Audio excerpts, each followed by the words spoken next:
Hey YouTube, so I am at Anthracite Outdoor Adventure Area with the Jeep Club of Maryland. In front of me is the Renee's Hill. On the right, what's blocked off is Zach's Bender, and to the left where we are turning is the Boy Scout Trail. If you look on the map, it is on the bottom part of this map that we're looking at. The top is the main Anthracite Road. You just turn off, and you'll see 40 going across, which is Boy Scout, and that is what we're doing. The lower part that you see down there is the way that you get into Renee's Hill. The Boy Scout Trail is a interesting set of tight turns through the woods, and for me, out of the green trails, to me it's one of my more favorite trails. And I know that I've done quite a few videos of this trail. However, this is the first time I've ever done it in the Gladiator, so that's what makes this so interesting to me, because I'm in a vehicle that's much bigger than before, or at least it feels much bigger. It is bigger though, and I'm trying to fit myself through all the trees. And I don't remember ever having to do any three-point turns on this trail in the other Jeep. So I was like 99% confident I should be able to get through this with a Gladiator.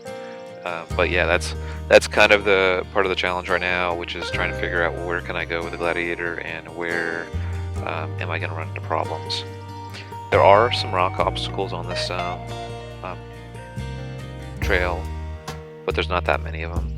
And as you can see, the obstacles on the ground are very mild at best. The main difficulty is getting around all the trees. Now I wanted to get back to Zach's Bender just for a second. Zach's Bender is the red trail that you saw that was like blocked off like when we made the turn. I've heard a couple different stories. I don't know which story is the right story. One story that I heard was some property was sold that was being leased to AOAA, so the new person that owns the property doesn't want AOAA using it. The other story that I heard was a surveyor came out and they resurveyed the property lines, and like that section of property is like not owned by who they thought owned it, and the new person doesn't want AOAA leasing it or whatever. But either way, the end result is, from my understanding, Zach's Bender and the trail that connects Renee's Hill at the top, the little section on the right, and it's also part of how you would get into the pines. Like that area up there is no longer part of the AOAA, and hopefully that will be resolved at some point. But I guess TBD or whatever. No more Zach's Bender, although I've never done it before. I've heard it's one of the easier red trails in the park, even though the word easy shouldn't be associated with the red trail. I heard that trail probably should be rated more like a 7 or 8 out of 10 instead of like a 10 out of 10. So anyway, we are once again, like I was saying, on the Boy Scout Trail, and this trail is essentially just a bunch of pretty tight trees that you have to squeeze between, and at no point did any of the mirrors touch the trees. At no point did any of the body touch any of the trees. Everything fit with the Gladiator, so all is good.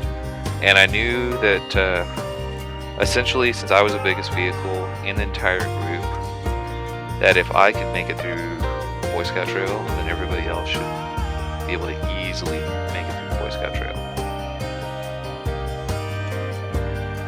And the pauses that you're seeing is because I'm trying to keep space between me and the vehicles behind me, but I don't want to lose them either. It's one of the things that I do as a guide. I always try to keep the group moving. So anyway, on the right hand side, that big boulder there, that is a double black. That it would be the SOB trail. And when I say double black, you have like 1, 2, 3, 4, 5, 6, and then black would be 7, 8, 9. So that would be a rated 8 of 10 trail in the park, and I think it's one of the hardest blacks in the park, if not the hardest black in the park. And I'll put a link in the corner to us doing that trail, because we actually did it on 35s in the old Jeep. I have no intention to ever do that trail with this Jeep. This Jeep is going to be much more pristine. This in front of us on the left hand side is an M trail.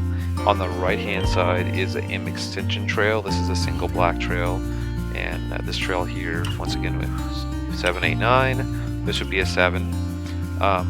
Both of these trails, even though they are black, I would probably consider them harder than like the Crawdaddy Trail at Roush. I'm not trying to talk down to any trails, but I think those two are harder than some of the reds at Roush. However, there are reds at routes like Crucible that is like super ridiculous. So, you know, colors and stuff, it's all kind of like perspective. Like there's no one kind of standard or whatever. I try to put the numbers like on the maps, like to try to just balance everything out a little bit. But it's once again my perspective on the trail numbers. And that was a blue that we just went by, but I don't think you could have seen it. So anyway, we are approaching U-Joint Tree, and the next trail that we do after this will be the Twister Trail. So please subscribe, please subscribe. We are trying to build up our subscriber base as fast as possible. We're trying to get to 1,000 so we can actually get support from YouTube. At that point, they actually consider you an actual like YouTuber or an actual channel. Until then, you're just sort of like nobody. Like they won't even respond to emails. So anyway, thank you, and please like and subscribe.